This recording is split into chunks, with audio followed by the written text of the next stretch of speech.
Hey, overcomers. Okay, so as promised, I am here to tell you my deliverables regarding how to do the work. So, number one, I want to explain to everybody that when I talk about how to do the work, it's basically like what are the things that we need to do throughout the day, throughout the week, throughout the months that help us become a better person and help us along our journey of healing. And sometimes you hear people say all the time, you gotta do the work, you gotta do the work. But what the heck is the work, right? So that's what this is all about. So, number one, I want everybody to know um, I suffered from the core belief that I am not enough for a very long time. And that core belief um, allowed me to make some very poor choices. I got in some, as I told everybody, some promiscuous activities very young, toxic relationships, not knowing my value and my worth at a young age, all that spiraling out to, a set of really bad decisions. And I suffered from those decisions greatly. My heart was torn and broken so many times just trying to sow my worth or trying to prove my worth and hustle for my worth. And I did that in various ways. So one way that I did that is by being a perfectionist. And I think sometimes that's always glamorized, like, I'm an overcoming perfectionist, as if that is like not so bad. But the thing about it is, it really is, because I learned that I wanted to perform. I want to minimize all criticism and judgment, all blame. So I want to perform. I want to show up and just be my best. And I'm not really going to be vulnerable. You're not going to really get the real me because I'm performing for you. I will turn into a chameleon. Who do you want me to be? Who do I need to be to win your approval? So again, hustling for my worthiness turned into many different things. So can you imagine if I'm in a relationship with a boy, of course, at this time, because I'm a teenager and a young person, but I'm in a relationship with a boy and now I want his love and affection, and I'll just do pretty much, what do I have to do for you to like me? And so that was just a continuance of behavior for so long. So anyways, the core belief that I am not enough. Okay.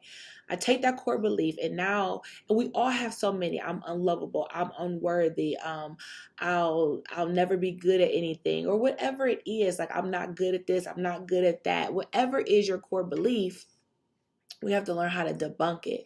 We have to take that thing to trial, okay? And that's what I want everybody to do. Take it to trial. Really say, is there evidence to support my thinking? Is there evidence to support it?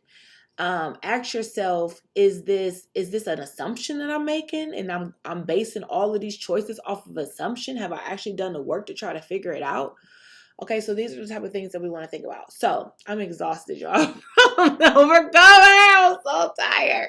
But I was like, honestly, when am I really going to do this? Like, Jazz, just push through and do the hard things. Okay, so I'm pushing through, y'all. Okay, so anyways, so I was going to send y'all a slide. So first of all, Jazz, how do I even identify that I have some core beliefs that I'm struggling with? Okay, take out your pencil.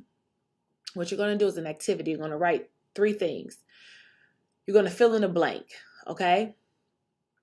First thing, first 2 or 3 things that come to your mind, definitely first thing, then you can expand it out to 2 or 3 things, okay?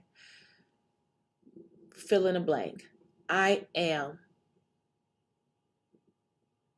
okay? I am blank. The second one is you are blank. You are blank. And the third one is the world is blank. The world is blank.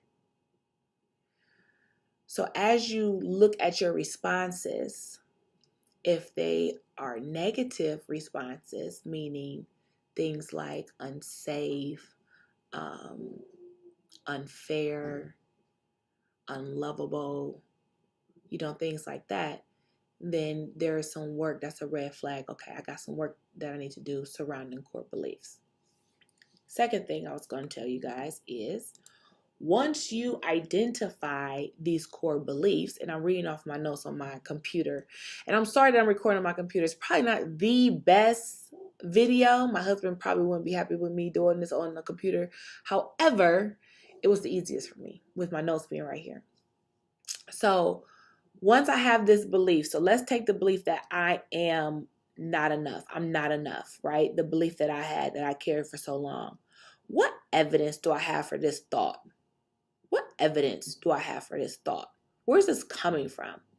And most of our core beliefs are coming from our childhood. So under the age of 7, our brains are just absorbable, right? Like they are just absorbent minds. I don't even know if absorbable is a word. That probably isn't at all, actually. But anyways, we have absorbent minds, right? And we're like a sponge, but we have no filter. Okay, we don't have the ability to think critically about what we're receiving. We don't know that we can question the things that we're receiving. We don't know that we can critically think about them and criticize those things that we're receiving. So if our parents, or if someone that's a parental figure towards us is abusive or mean or have an attitude, or don't have time for us and not showing us attention or love, we will process that. We don't have the adult mind to say, what's wrong with you? Like we would say to anybody else that got attitude, because I don't got nothing to do with you. So you're like, I don't know what's wrong with you, because I know you don't got attitude, because I didn't do anything, right? We don't have those type of minds yet. We're still young. So with that being said, we're not able to do that. So if mommy has an attitude, it's because of me. If daddy left, it's because of me. If nobody shows me affection, it's because of me. And we internalize those beliefs. So I'm not enough. I'm unlovable. I'm unworthy, right? And it's because daddy wasn't here. So obviously, daddy never hugged me or kissed me. So obviously, and we internalize these beliefs, and we could continue to repeat these things to ourselves, and they become our core beliefs. But now that I have this core belief, right, that I am not enough, now when I get in a relationship with this boy or this man, now I'm overcompensating. I am doing all these things that I shouldn't be doing, but I'm trying to fight for your attention and your love because I'm really not enough. And if you really see that I'm not enough, you'll know. If I'm ever really exposed, you'll see it. So I gotta hide, I gotta pretend, I gotta wear a mask, and I gotta hustle. So I do things that I probably wouldn't do if I knew who I was, and I knew that I was enough. I knew that I was loved unconditionally. I knew that I was worthy, right? I would walk into a relationship a totally different way. But because my core belief is something different, now I overcompensate in a relationship. I let you, go days without texting me. Now I'm sitting by my phone waiting. I'm having sex with you. I'm doing things for you. I'm filling up your gas tank. I'm putting phones in my name. I'm messing up my credit, right? So I'm just taking a man for an example, but there's so many other examples. You might not go after that job because you don't feel like you're good enough. You might not go after your passion and your purpose. What we was talking about today, you might not do the hard things. You might told me that big hack today, that big, hairy, audacious goal. You might set in our breakout rooms, but do you really believe you worthy of going after it? If you don't believe you're worthy of going after it, it's probably because you're holding on to a core belief that you need to put to trial, debunk it, and prove to yourself that it is a lie straight from the pit of hell. And that's what the enemy wants to do. He wants to keep us locked and in bondage. And that's exactly what his goal is, to keep you stuck and in bondage. And he's going to feed your mind with lies. And the lies are those negative core beliefs and those limiting thoughts. It's like this, you guys. An elephant, a big, huge elephant, when brought up in captivity as a little elephant, is tied by a rope, like one regular rope, to like something nailed in the ground. And as it's little, it cannot pull away from that thing. It doesn't have the strength. It doesn't have the know-how. It's incapable because it's little. Just like when you were little, you were incapable of understanding what the people around you were doing. You internalized it, even though you should not have, because it had nothing to do with you. But you have a little person's mind. You have a 7-year-old brain. You don't know how to think critically and to ask questions and to be able to say, this don't have nothing to do with me. So same thing with that elephant. And you guys, because that elephant was trained as a little baby elephant that it cannot break away because it didn't have the strength or the know-how, as that elephant grows up, as that elephant becomes big and weighs tons, do you know that that elephant doesn't even try to break free because that is the belief it has? It has the belief that it cannot break free from this little rope.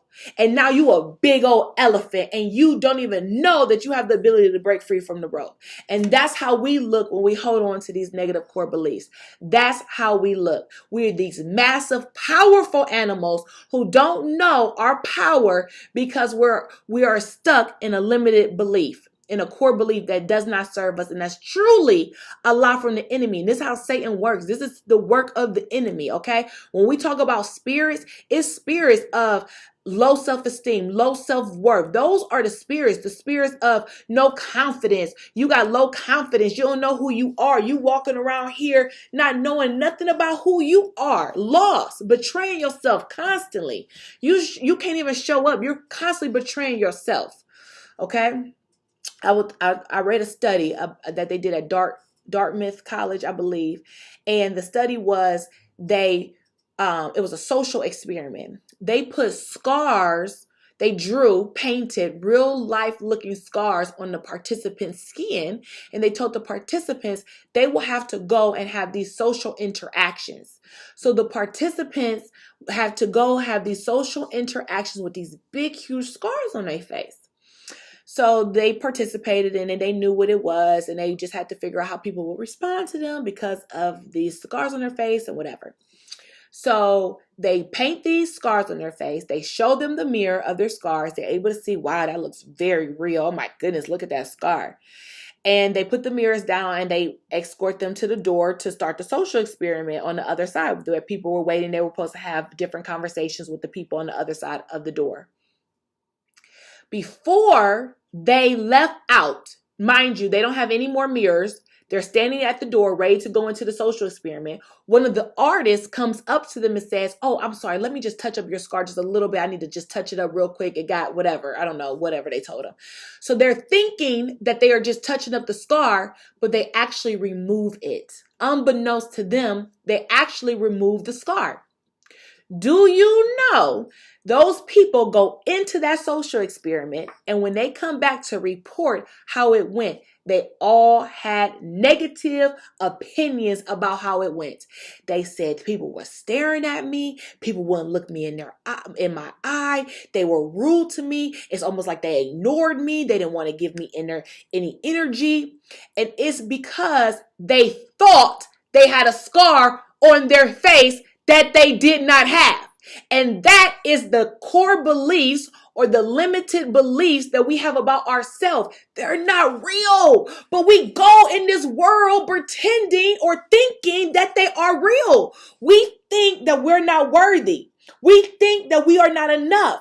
And because we think it, we go into the world and we behave that way. So when somebody does try to talk to us, we say no.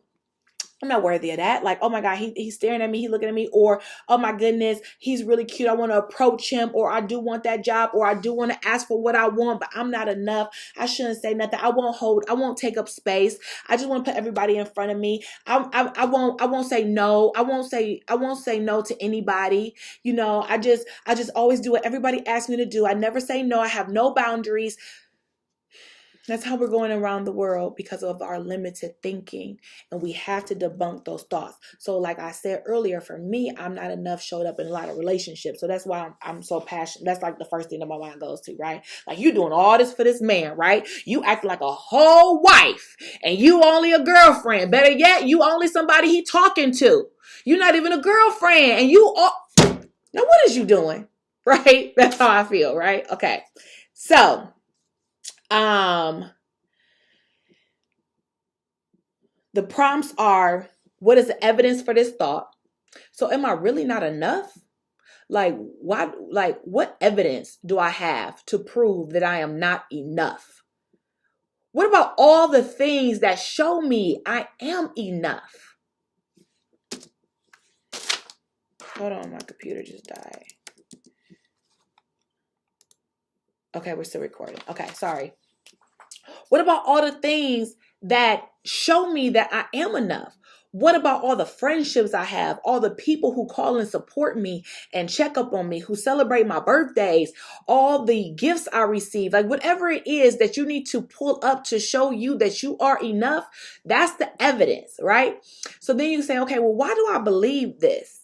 Right? And sometimes you might have to go to therapy to figure out why you believe this, but you can look at your behavior. What behavior am I displaying that's obviously saying that there's something about me that I'm not showing up for, that I'm not loving fully? Okay. The second thing is, could I be making any assumptions here? Like for me, could I make, like, why am I assuming that the only way you're going to like me is if I have sex with you? Why am I assuming that?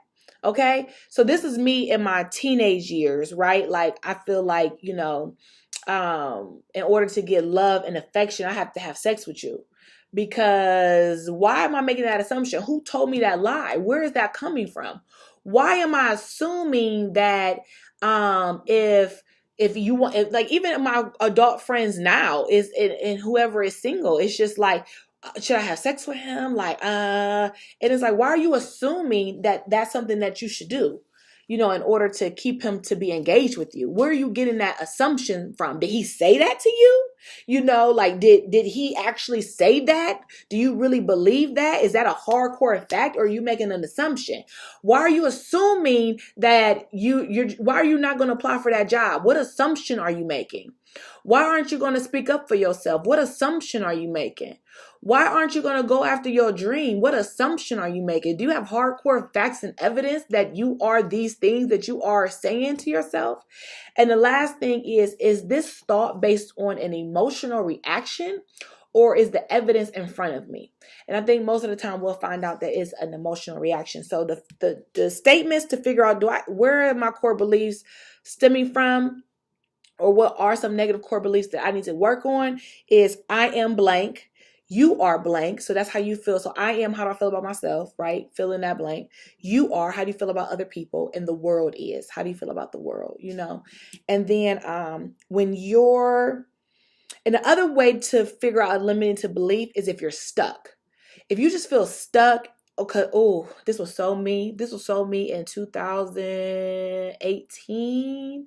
When I tell y'all I felt so stuck, like I just didn't, like I knew I had all this in me, but I didn't know what to do, blah, blah, blah, blah, blah. And it was my sister who spoke life into me and telling me, you can do this. You want to do that? You do it. Like, I told her my BHAG. Let me tell you my BHAG. My BHAG is to speak and teach all over the world. I want to be a paid speaker. I want people to book me from all around the world, from the north, south, east, and west. I want them to come and find me so that I can come and speak to them. My BHAG is I sell high-ticketed conferences that people love, and they sell out like this, and that people love them. People love my conferences. I'm known for having these amazing conferences. Those are my BHAGs. But I had to get over a lot of limited self-belief that I could not do this, right? And I had to do a lot of work to get to even hosting an Overcome Her event. A lot of negative beliefs that I'm not enough, I don't know enough, how can I teach about these things? I'm still in progress. And I've learned, as y'all know, I will forever be in progress, right? And I've come to a place of just always saying, I am not the map maker. I'm on a journey with y'all. All I know is the little things I'm able to present. So anyways, coming over this negative belief. So if you feel stuck, that's what I was trying to say. If you feel stuck, where do you feel stuck?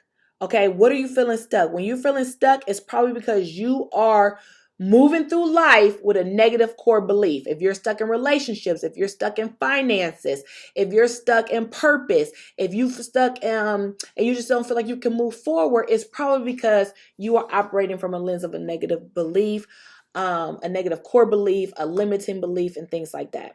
So that is what I was going to tell y'all. So that's pretty much it for what I had. I wanted to talk about debunking core beliefs. Take them to court, y'all, because more than likely they are not true.